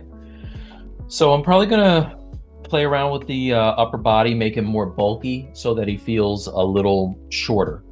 And then after that, just start to put in, kind of like Danny had on his Skeletor last week, put in some proxies of, you know, the things that are in this scene. I do, again, totally biting off of this Boris Vallejo piece right here. Like, this is dope. So I'll have the princess that he's trying to save, kind of grabbing one of his legs. I want to work somewhere in here with this monster. This is a very iconic monster from the ghouls and goblins. So I want to have his head, maybe. He had his head off of his shoulders. So I thought it'd be cool to have the head like behind him or under him or something like that, and just play around with the composition on that.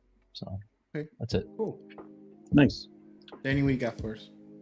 For me, I want to get all the pieces represented, probably not finished, but just represented.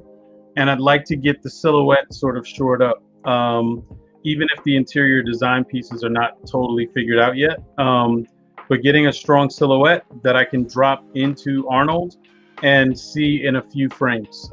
And next time, we'll talk a little bit about a couple of ways in Renderer like Arnold to set yourself up to be able to do faster, quicker reviews of models and stuff. But yeah, that's what I'm into. Well, everyone, thank you so much for joining us tonight. And we appreciate you coming to our streams. Christmas at Mike's. So please like and share our videos, and hopefully you learned something. We definitely enjoyed the time with you tonight. Have a good one. Yep. Thanks, guys. Hey guys. Thank you. Jarvis said peace.